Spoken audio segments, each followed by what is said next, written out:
नमस्कार दोस्तों, राधे राधे। मैं हूँ पायल कश्यप और आपका हमारे चैनल में हार्दिक अभिनंदन है। मित्रों, आज के इस वीडियो में हम राजा उसीनर की कथा सुनाने वाले हैं, जो कि बहुत ही बड़े धर्मज्ञ थे। वे धर्म के विपरीत कोई भी कार्य नहीं करते थे। तो मित्रों, इस अद्भुत कथा को अंत तक जरूर सुनिएगा। तो चलिए कथा प्रारंभ करते हैं। मित्रों, लोमस ऋषि राजा युधिष्ठिर को राजा उसीनर की कथा सुनाते हुए कहते हैं कि एक बार की बात है, इंद्र देवता और अग्नि देवता दोनों आपस में एक दूसरे से बात कर रहे थे और यही कह रहे थे कि राजा उसीनर बहुत ही बड़े धर्मज्ञ हैं, तो चलो उनकी परीक्षा ली जाए।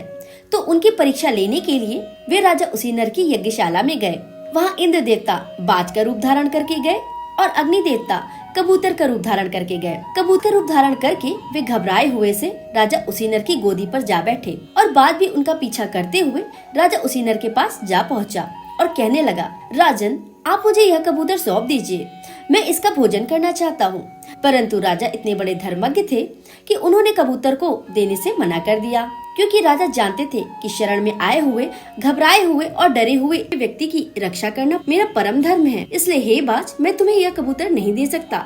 बाज ने फिर राजन से कहा, राजन, मैं भूखा हूँ और भूखे को भूखा रखना ये कहीं का धर्म नहीं है। अगर मैं भूख से मर गया तो मेरा परिवार, मेरे बच्चे, मेरी बीवी सभी व्यर्थ ही मर जाएंगे और इससे आपके धर्म का भी नाश होगा। इसलिए आप एक धर्म को पालन करने के लिए दूसरे धर्म का विरोध नहीं कर सकते। तो हे राजन, आप इस कबूतर को मुझे दे दीजिए। तब राजन ने कहा, हे बाज, अगर तुम्हें धन की ही लालसा है और भूख की ही लालसा है तो मैं तुम्हें अपना सारा राज्यपाट तुम्हें दान देता हूँ। तुम जितना चाहे अपनी भूख को मिटा सकते हो, परंतु इस कबूतर को ले जा करके मैं अपने धर्म का विलोप नहीं करूँगा। या फिर इसके अतिरिक्त तुम्हारी कोई और इच्छा हो तो वह भी तुम मुझसे कह सकते हो।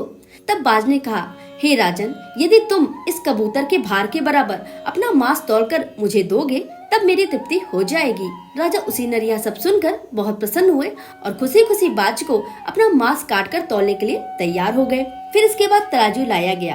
कबूतर एक पलड़े पर बैठ गया। राजा अपनी जांघों का कुछ मांस काटकर कबूतर के बराबर रख दिया। इससे उनका बहुत ही रक्त बहा, परंतु कबूतर के भार के बराबर वह मांस का टुकड़ा ना था। राजन ने फिर अपने मांस के टुकड़े को निकाला और पलड़े में रखा। इस तरह राजन ने कई बार अपने मांस के टुकड़े को काट काट कर पलड़े में रखते गए, परंतु वह कबूतर के भार के बराबर ना हो सका। यह देखकर राजा अत्यंत चिंतित हो गए और अंततः वह स्वयं ही पलड़े में जा बैठे। यह देखकर इंद्र देवता और अग्नि देवता अपना रूप प्रकट करते हुए राजा उसीनर के सामने प्रकट हो गए और उनसे कहा, तुमने अपने धर्म का पालन करने के लिए स्वयं के बारे में भी नहीं सोचा। हम तो तुम्हारी परीक्षा लेने आए थे। हम तुम्हारी धर्मनिष्ठता से, धर्मपरायणता से बहुत ही प्रसन्न हैं। राजन, जब तक संसार में लोगों को आपका स्मरण रहेगा तब तक आपका श्रेयस निश्चल रहेगा और आप पूर्ण लोगों का भोग करेंगे। राजा से ऐसा कहकर वे दोनों देवलोक को चले गए। तो मित्रों, यह तो थी छोटी सी वीडियो। अगर वीडियो पसंद आए तो इसे लाइक करना बिल्कुल ना भूलें। इसी तरीके की और भी धार्मिक कथाओं को सुनने के लिए हमारे चैनल को सब्सक्राइब जरूर कर लें और साथ ही बेल आइकन को भी प्रेस कर लें, ताकि अगली वीडियो की नोटिफिकेशन आपके पास सबसे पहले जाए। मिलते हैं अगली वीडियो में। नमस्कार, राधे राधे।